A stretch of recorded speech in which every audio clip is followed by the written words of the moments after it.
Good afternoon to all. This is the November 2024 collection of 6 wine stories.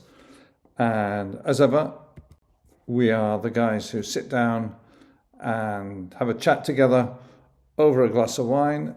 And what we're going to talk about, so we're going to talk about the weather, the classic thing. But the weather's been a big part of the news here in Spain this autumn. And when I was driving around going to see people during the harvest, the weather was a big topic of conversation and became even a larger topic of conversation in Valencia. So the first wine is the one guy I didn't go and see this year, but of course he's been in the news, or not particularly him himself, but the region has been in the news.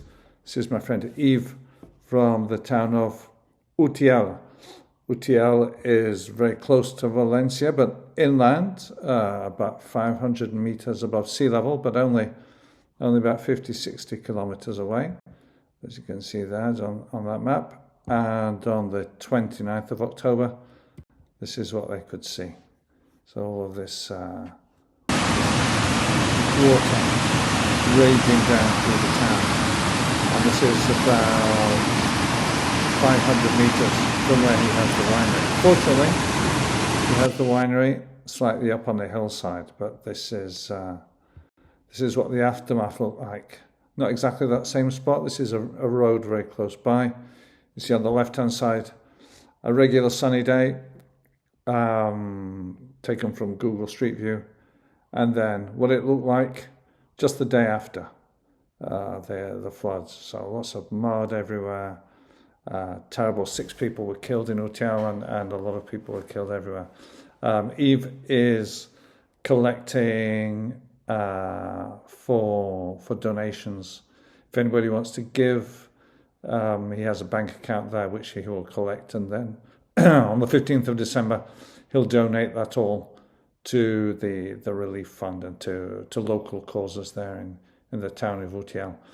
He's relatively lucky. His vineyards at the top of the hills, very old vineyards, so he wasn't really very badly affected, and the winery just had a little bit of water inside, but is up on the hillside as well, so away from all the troubles. But a lot of his staff and people who worked with him were affected. The wine, so we're proposing a wine from Yves, which is a mixture of Merceguera and Chardonnay. A good, full, rich, warm white wine, not particularly aromatic, about 13.5% of alcohol, with a nice big mouthfeel. Then I went over to Galicia. Here it rained a lot as well, but it wasn't too bad. It rained before the harvest and then at the very end of the harvest. And this is a vineyard which belongs to Begoña, who's here in the photograph, Begoña Padín, and it's managed by Antonio Porto, who makes the wine here as well. The wine is called Eo, the name of a river in Galicia, in the very northwest of the country, around the Rías Baixas.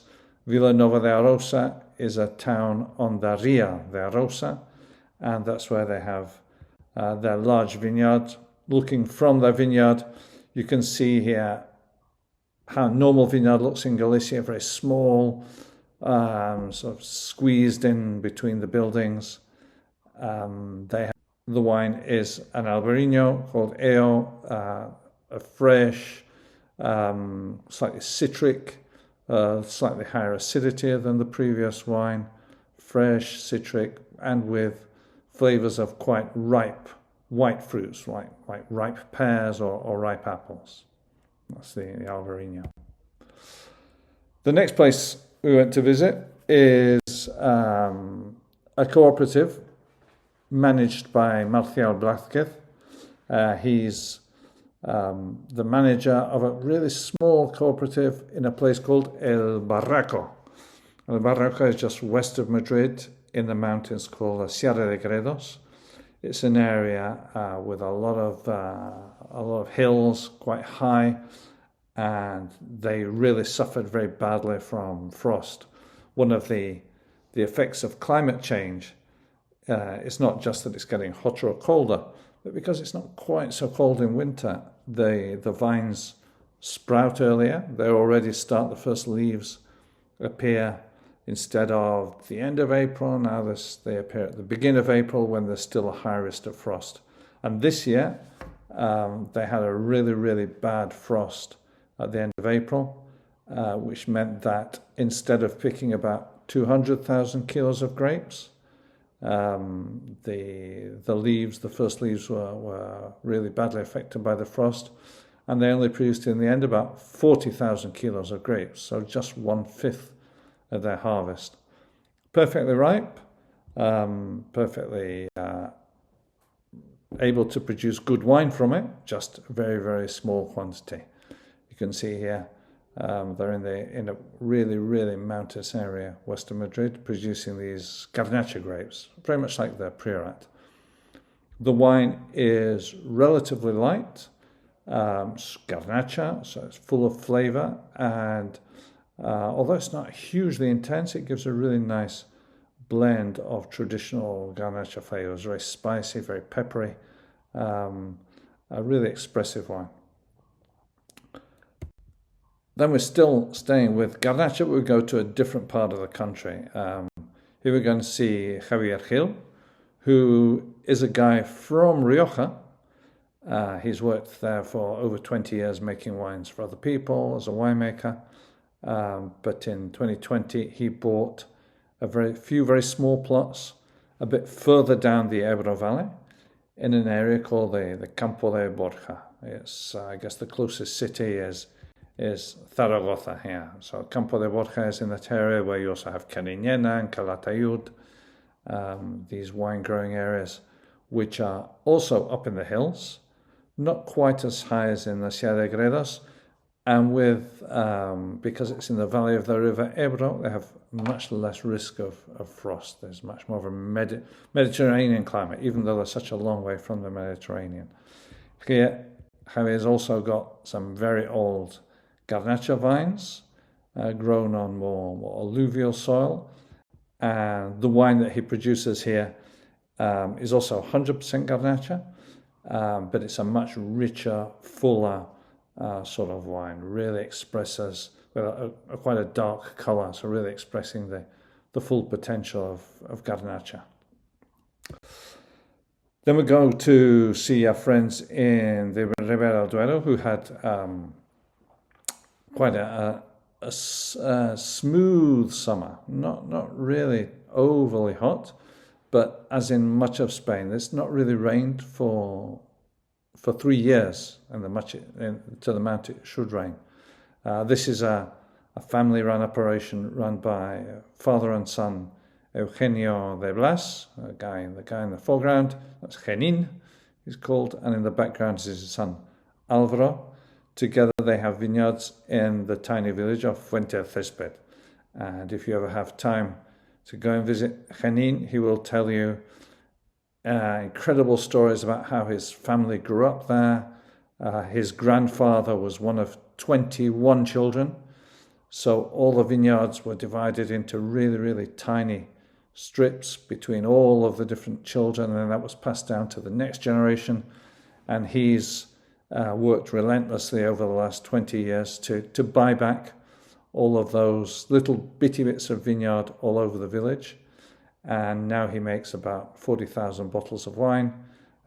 He's retired from working in the Michelin factory in Aranda, and Alvaro works actually here in Barcelona, building the railway station, La Sagrera. He's the chief engineer there.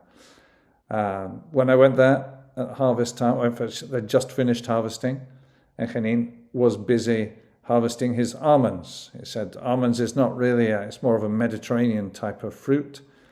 They get severe frost there as well, but once every 4 or 5 years, he actually manages to get an almond harvest. So you can see where he is, and he's relatively close to where the guys from Gaznato were. They had severe frost. He didn't have a frost, and it didn't affect his almond trees.